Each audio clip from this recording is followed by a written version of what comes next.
All right, thank you for listening in again to Where the Fortune Is. And I tell you what, I can't wait to dive in and learn more about Mollie Walker. And Mollie, I'm excited to have you on the show and thank you for being on the show. Absolutely. Thank you so much for having me.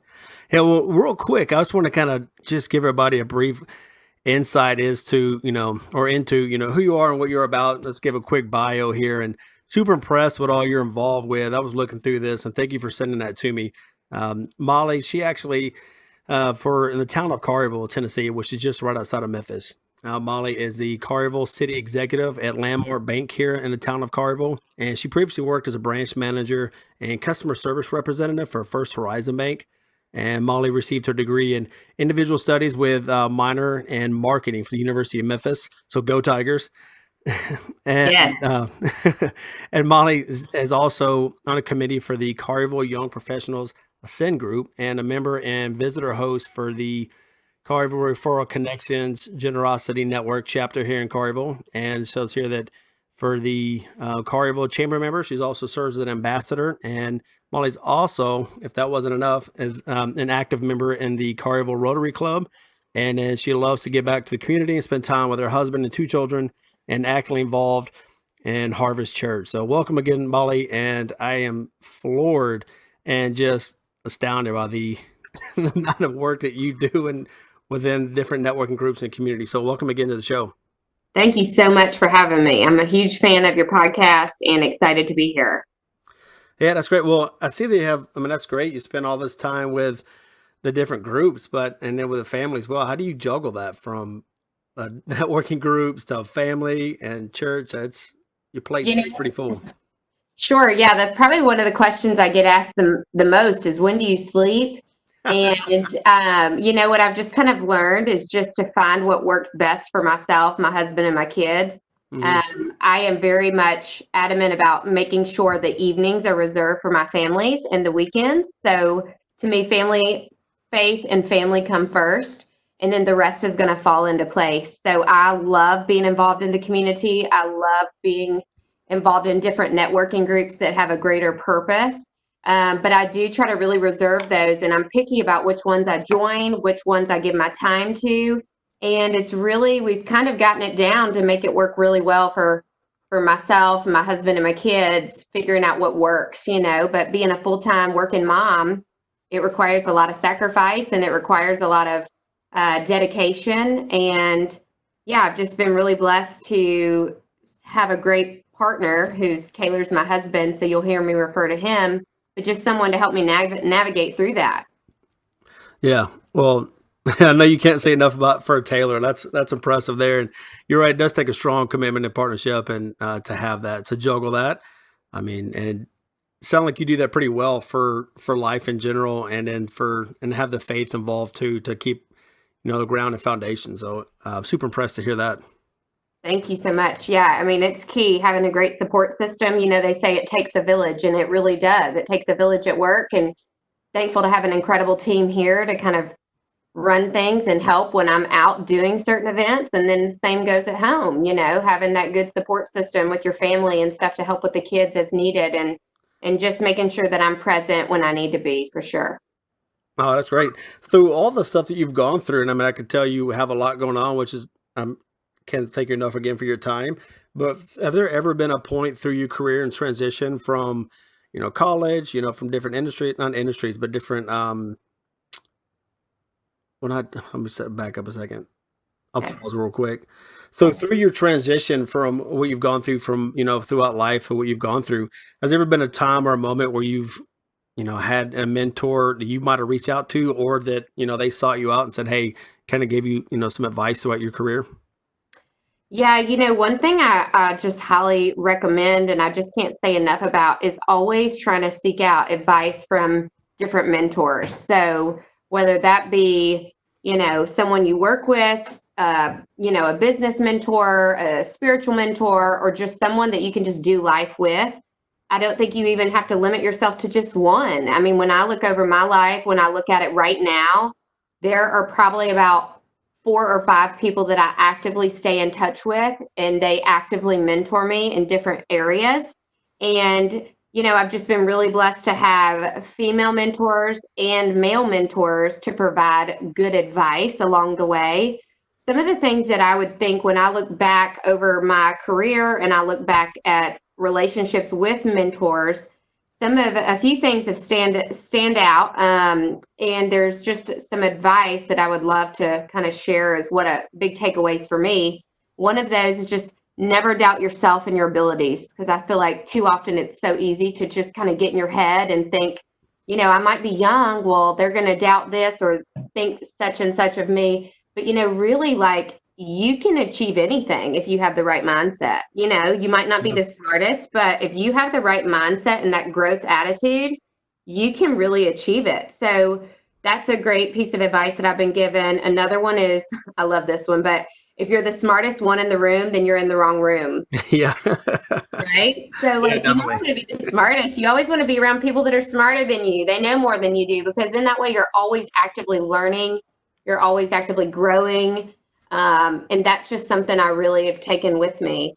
And then, lastly, just surround yourself with like minded, growth oriented people and avoid those that are constantly negative and want to bring you down, because, man, a lot of people don't want others to succeed. And, I'm not about being around a bunch of negative people like that. So, I try to be intentional of my friends circle. I try to be intentional in my work circle. And I will continue and advise others as well to just keep surrounding yourself with those who want to grow. They want to see you grow and they want to grow. And I feel like those are some just really good advice that I've been given from different mentors. Yeah, that's so true. I feel like all the time when I do these shows, I feel like I'm always saying impactful, and what you said is so impactful because it's just right there. It's just, I mean, you're right. In order to hit that, it's good. You always have to weed out the bad noise and negativity. Just Right. hit through whatever ceiling, whatever it is. And what I found too is like you can really like when you really truly tap into what you want to do. I mean, you kind of surprise yourself in a way. Like, wow, I surpassed this. I overcame this through, faith, mentorship, whatever it is that's in your life that you overcome. I mean, I feel like we surprise ourselves more than not. And like you said, it ties into not giving yourself that doubt. And that's Right. so true. It's so impactful. So I love that. Thanks for sharing that. Yeah, absolutely. Thank you. So has there ever been a time through that? And well, real quick though, I do love the fact that you have like 4 to 5 mentors because you're not putting all your eggs in one basket. It's just, you know, you Right. never know who's going to say what at the moment time when you need it the most. It could be somebody within church that says something to you that really, propels you. It could be, one of your mentors, but I mean, that's great. At least you're pretty diversified in that regard. Well, and I appreciate that. And yeah, I mean, when I think of mentors too, especially like even when it comes on the personal side, my mom and my grandparents have been just really key and instrumental in my life. They have given me such great advice just all growing up and continue to now. And then also when I look back as well, my dance coach that I had in college, her name's Carol Lloyd. And, you know, something like being on a competitive dance team, even though it's been, I graduated college, Go Tigers in '09, but, we won 2 national championships with those 4 years I was in college. And, she really keyed in on just teaching me the importance of teamwork and being accountable and showing up on time and all those things. So, yes, I have current mentors that I do meet with regularly via phone or in person, but then I also look back and I'm just so thankful to have that village, with my family nearby, and always providing good advice, such as like treat others like you want to be treated. You hear that a lot, but Yeah. that's something I try to live with and always act out, especially in my career, is always wanting my customers, treating them like I want to be treated. And just very thankful for hard work ethic that I have just built in my family. That's great. Have you ever been a moment through all that you've gone through to kind of draw to help you overcome maybe a possible, failure, maybe like a setback that you've had career or in life possibly? Yeah. So, I would say personally, one kind of setback that we've had is my husband and I were trying to conceive and we are trying to get pregnant, and we had a lot of issues with infertility. We struggled for years to get pregnant, and that alone can really just take a toll on anyone. But I was just really thankful to have a lot of great spiritual influences around me, and just was able to kind of really turn to the Lord in my faith on that. And just trying to overcome it. We suffered 2 miscarriages, and you know, even though that is such a difficult time, through that, I now have 2 beautiful kids, a 5-year-old daughter and a 2-year-old son, and have become a huge advocate for infertility and speaking out and trying to help those going through the same thing that I went through, and also trying to help get past certain laws and bills in Tennessee that could really make a difference for infertility coverage. So that's just one example of just a setback that I've had. I didn't expect it. I didn't ask for it, nor would I wish that on anyone. However, I'm really thankful for what I've been through, because it's now fuel to my fire, if you will, on making a difference, for greater purpose. Oh, wow. Thank you so much for sharing that too. I mean, because not many people, I feel like, would share that. And, I don't know why they, women, I mean, I don't know, maybe you know more than I do, why they keep it so close to heart, and not to share that. But for you to say that and be open about that, I mean, that's huge. I'm getting goosebumps thinking about, somebody might be able to help, just being open and honest, and the work that you're doing.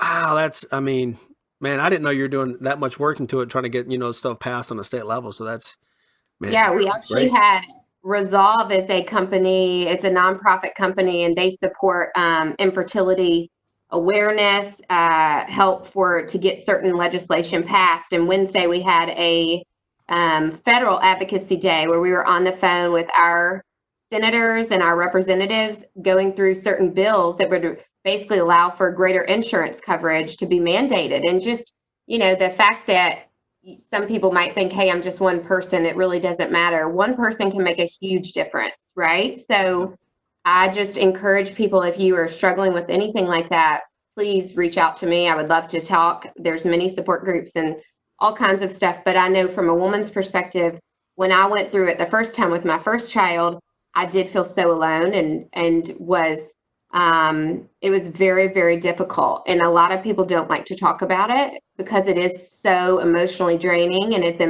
almost could be embarrassing, because you think that's supposed to happen naturally and easily. And when it doesn't, it's like, what do you mean? And so, yeah, I agree. And I appreciate you saying that, and thankful to be a voice to use some stuff that's really been traumatic for good. Yeah. And then, like you said, a while ago, now you have, 2 beautiful children, 5 and a 2-year-old. And I mean, I'm sure they light up your world, along with, Taylor, when you, when you see him at the end of the day of a, long, hard day of work. Absolutely. They say your biggest meeting and the most important one starts at 5 o'clock when you walk in the door. And so, that's just something I really try to focus on, that yes, I love my job and what I do, but when I come home, that's what really matters. So. Yeah. So on the stuff what you're doing on the state level, I mean, that's great that you real quick want to back up for that transition to go, hey, 5 o'clock, shut this off, engage like in the family to do that is pretty powerful too.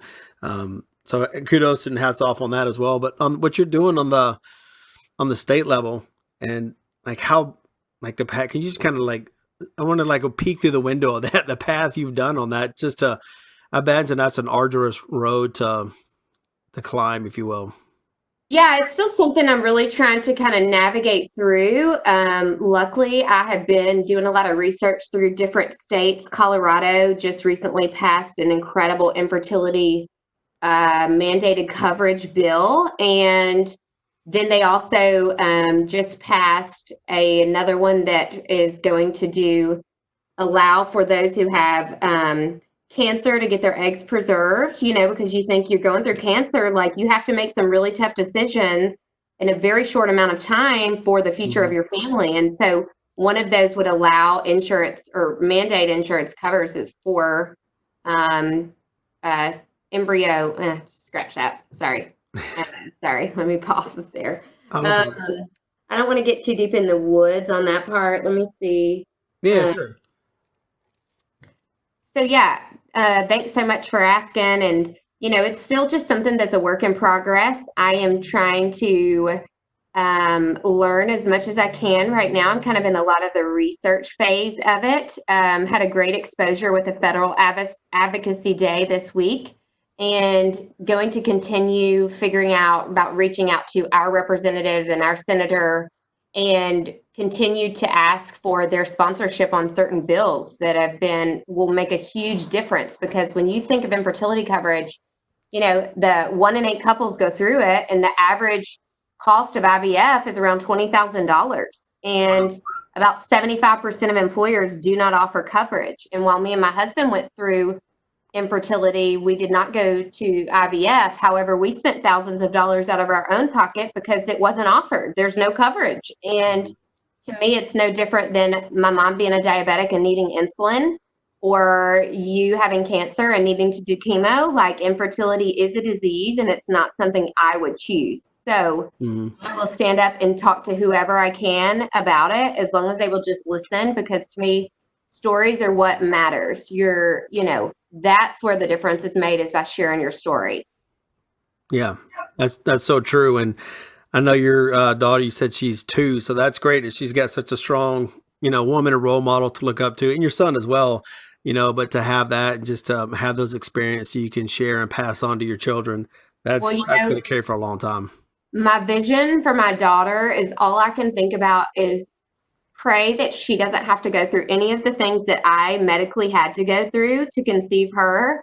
But if she does, that by the time she is old enough and by the time she is married and wants to start her own family, then we will already have so much great legislation in place that she wouldn't even have to worry about how will she cover this, how will she pay to have her own child, that it will already be taken care of if she found herself in that season of infertility like I did. Yeah.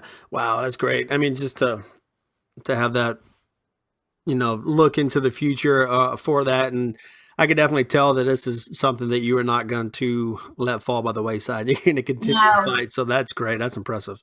Thank you so much. Yeah, next year I'm looking forward to the Federal Advocacy Day. Hopefully they'll be able to hold it back in Washington again this year was virtual due to COVID. And so gives me something really to look forward to next year as well. Oh, okay. So how long have you been going to those? This is my first time. They made it virtual, and so I was able to attend. It was kind of last minute, and they prepared us with a lot of great information, and I fell in love with it just to being that advocate. And so I've already sent them a message saying, hey, sign me up for the planning committee next year. Like, I will be in Washington and ready to hopefully make a difference with a lot of other incredible infertility advocates as well. You will. I can tell you, you already have your voice shouting from the rooftop, so that's great. And everybody in Washington's going to hear it. Thank you. Yeah. So through all this, we kind of touched on it before, everything you're juggling and with family and life, and, definitely with, being the huge advocate that you are for infertility. How is what you're doing kind of transitioning into all the networking that you're going through really kind of helped and impacted, your business? I just kind of want to look into that window as well. Yeah, so I have just really, since I started my new career at Landmark Bank, probably about 7 months ago, I've been in banking since I got out of college, and I just love meeting people, and I love getting to know them. I love building on relationships. So I use these networking opportunities as a way to just get outside of my box, get outside of the branch, show people, get to know them on a personal level. And then if we're able to do business together, then fantastic. But if not, then at least I just got to know someone new. And I just have been really thankful with a lot of the connections that I have made in the networking groups that I do get to attend, because I just have enjoyed getting to know them and also doing business with them. Yeah. Well, that's true, because you just don't know what it's going to be. I always say that that next connection, it could be whatever you're trying to achieve. Maybe if it's trying to, find somebody for, be another, advocate for what you're fighting for, maybe for, in your business. So I was just, you're just one introduction away from just springboarding to the next level. Right. And, one of the biggest things, Robert, that I'm so passionate about is when I do go to, say it's a leadership luncheon or something like that with the Carnival Chamber or whatever I'm going to, I want to make sure it's something that I'm going to come away with that I've learned more than when I went in. So I'm not a huge fan of going to just be there. I want to go, and then I want to come back and have a great takeaway that I could share with my team, I could share with others. And and just get some more insight to whatever it is that we might be learning about. So when I do pick what events to go to, I like to go to the ones, and I'm drawn to the ones that are going to provide some type of a learning or a takeaway as well as the networking piece. Yes. So Oh yeah. It definitely sounded like I didn't realize how close you were to the train tracks. yeah, sorry about that. No worries. I can repeat it if I need to. No, you're good. No, that's fine. No, but that's so true because when those events, but that's great that you go into the event where it's not about yourself, it's about your team, other people you can help out because that's going to carry you in transition so much farther than going in there saying, okay, what can I get for myself and then let me leave. Right. Yeah, Right. well, that's huge. So I tell you what, I know that I can tell that you definitely have your hands full in a lot of activities, which is, it's a testament to you and your work ethic. But so I can definitely tell time is of the essence. So I would love to give your time back to you. Hey, thank you so much. I've just been honored to be on the show. I'm honored to share my story, and I just really appreciate you letting me do that.